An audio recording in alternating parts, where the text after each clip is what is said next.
Well, it's the fourth week of Advent and the last house group before Christmas. And we'll finish off looking at the four great songs of praise at the beginning of Luke's Gospel. So today it's Simeon's song, Nunc Dimittis. Nunc Dimittis comes from the opening words of Luke's Gospel in the Latin Vulgate translation. And since the 4th century, it's been used in evening worship services. I'm sure all the ex-Anglicans amongst us will actually remember trying to sing it or chant it at various times. It's a real contrast, isn't it, that at the beginning of Luke's Gospel compared with the period before John the Baptist and Jesus. They were days of darkness for the Jewish people, 400 years since the last prophetic word from Malachi. Their nation had been under the control of the Greeks and now the Romans, and Herod was pretty oppressive too. And all of a sudden, the prophetic word comes back and the angels come back. There are many Jews who believe that this was the start of something special, that the Messiah would restore Israel to be a mighty nation, self-governing and influenced through a new military king, David. Others believe that God alone would break into history, and it would be a supernatural thing, the day of the Lord, that would change history and bring Israel back to the top of the pile. But there were some, like Simeon and Anna, who appears later in the chapter, stayed quietly watchful. They were patient and prayed hard for God's purposes to be fulfilled.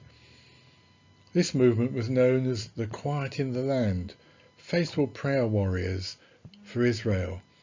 It was interesting, I'd never heard of this movement before, but it's something I learned out of this study.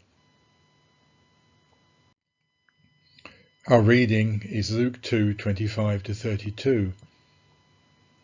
Now there was a man in Jerusalem called Simeon, who was righteous and devout. He was waiting for the consolation of Israel, and the Holy Spirit was on him. It had been revealed to him by the Holy Spirit that he would not die before he had seen the Lord's Messiah. Moved by the Spirit, he went into the temple courts.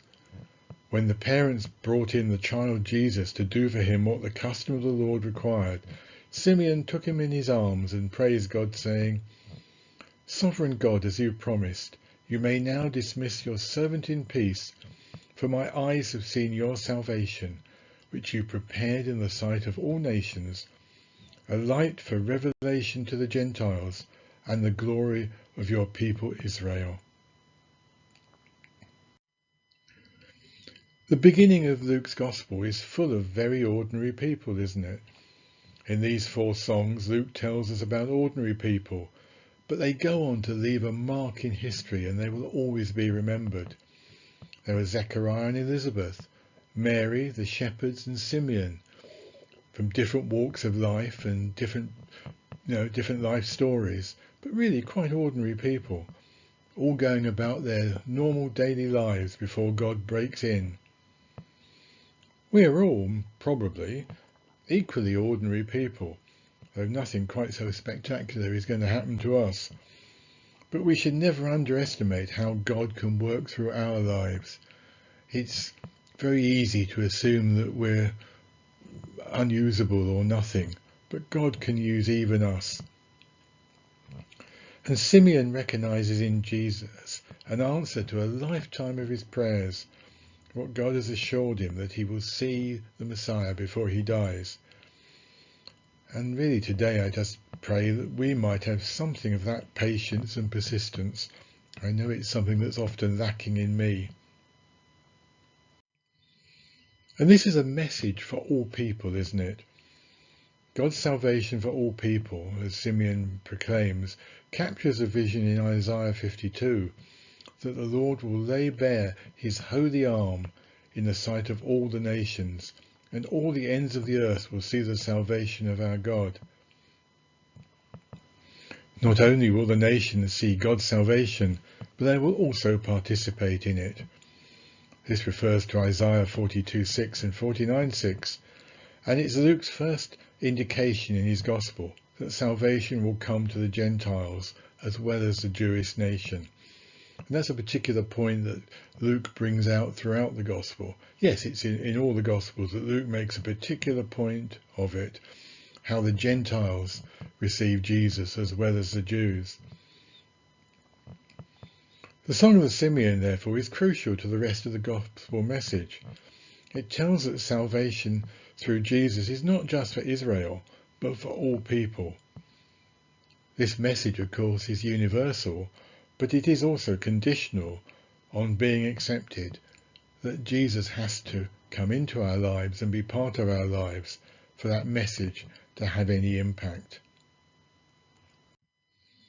So, as ever, some questions for you. Simeon had spent a long time praying for his nation.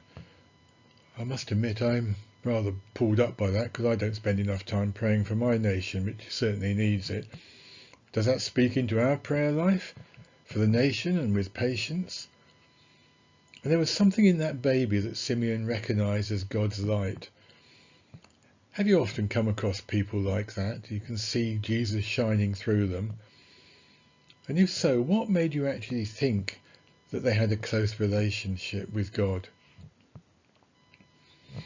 As we come into the last week before Christmas, how easy is it for you to see the true Christmas amongst all the shopping streets and illuminations this year? Is there space in the commercialism around us, even amongst COVID, all this commercialism, for a manger? Or is Jesus being pushed to the margins? We know he's being pushed to the margins by the world around us, but are we guilty of that too? Mary was warned that Jesus would face opposition because his message was one which would cause many to question their way of life. Are you challenged by the Christmas messages you hear? That very first Christmas, when Jesus quietly entered the world, it was a surprise to the Jews. Only the shepherds heard the angelic song. The world still awaits Jesus' return. What might his comments be on the worldwide church today?